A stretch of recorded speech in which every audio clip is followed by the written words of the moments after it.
11 سورہ یونس سورہ نمبر 10 آیت نمبر 107۔ بسم اللہ الرحمن الرحیم۔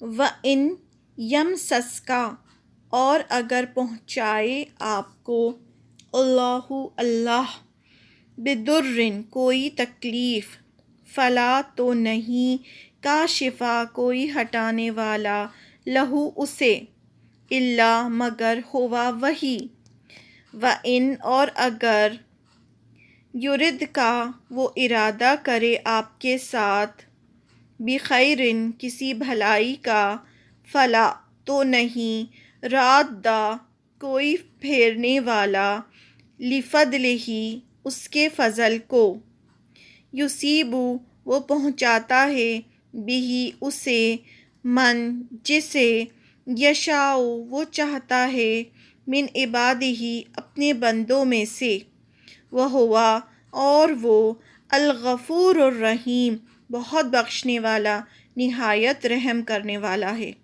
یہ بہت سمپل سی آیت ہے، لیکن ہمیں یہ آیت ہمیشہ یاد رکھنی چاہیے۔ اور اگر تمہیں اللہ کوئی تکلیف پہنچا دے تو اس سے اس کے سوا کوئی نہیں ہے جو اسے دور کر دے۔ اللہ کے سوا تکلیف کو کوئی دور نہیں کر سکتا، اور تکلیف پہنچاتا بھی کون ہے؟ تکلیف بھی اللہ کے حکم سے آتی ہے۔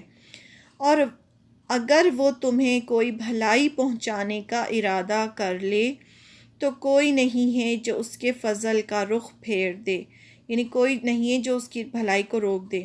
وہ اپنا فضل اپنے بندوں میں سے جس کو چاہتا ہے پہنچا دیتا ہے، اور وہ بہت بخشنے والا، بڑا مہربان ہے۔ تو یہاں اس آیت سے ہمیں بہت ساری باتیں پتہ چلتی ہیں۔ اس میں کوئی ایکسپلینیشن کی ضرورت نہیں ہے، ہمیں چاہیے کہ یہ جو آیت ہے اس کو بار بار پڑھیں اور اس کو کہیں لکھ کر لگا لیں۔ نفع اور نقصان کا مالک صرف اور صرف اللہ ہے۔ بہت سارے لوگ ایسے کہتے ہیں نا، اس کی وجہ سے مجھے یہ نقصان ہو گیا، اس کی وجہ سے یہ فائدہ ہو گیا، تو یہ سب وہ ذریعہ ہو سکتا ہے، وہ ہو سکتا ہے کہ اس ذریعے سے آپ کو نقصان پہنچاؤ یا اس کے ذریعے سے آپ کو فائدہ پہنچاؤ، لیکن یہ کبھی نہیں بھولنا چاہیے کہ نفع اور نقصان کا مالک صرف اور صرف اللہ ہے، اور اللہ کے حکم کے بغیر کوئی کچھ نہیں ہو سکتا، پتہ بھی نہیں ہلتا۔ تو ہمیں کیا چاہیے؟ ہمیں کس کو راضی کرنے کی ضرورت ہے؟ ہمیں سب سے پہلے اللہ کو راضی کرنے کی ضرورت ہے، اور اللہ سے ڈرنے کی ضرورت ہے کہ ہم سے کوئی ایسا گناہ نہ ہو جائے کہ اللہ تعالیٰ ہم سے ناراض ہو جائے اور اللہ کا غضب اترے اور ہمیں کوئی نقصان ہو۔ اور ہر وقت اللہ کو راضی کرنے کی کوشش کرنی چاہیے، سارے کام وہ کرنا چاہیے۔ اب ہم نے اتنی ساری آیتیں پڑھی ہیں، اس میں کتنی ساری باتیں پڑھی ہیں کہ کس کس ذریعے سے ہم اللہ تعالیٰ سے بخشش مانگ سکتے ہیں، اللہ کو راضی کر سکتے ہیں، اللہ کے قریب ہو سکتے ہیں، یہ سب ہمیں پتہ ہے اب۔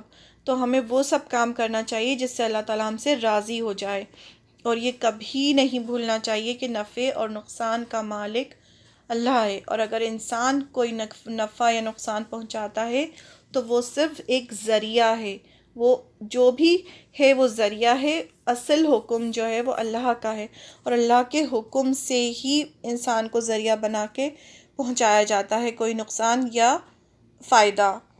اگر تمہیں اللہ کوئی تکلیف پہنچا دے تو اس کے سوا کوئی نہیں ہے جو اسے دور کر دے، اور اگر اللہ تعالیٰ کوئی تکلیف پہنچاتا ہے تو اللہ ہی اسے دور کر سکتا ہے۔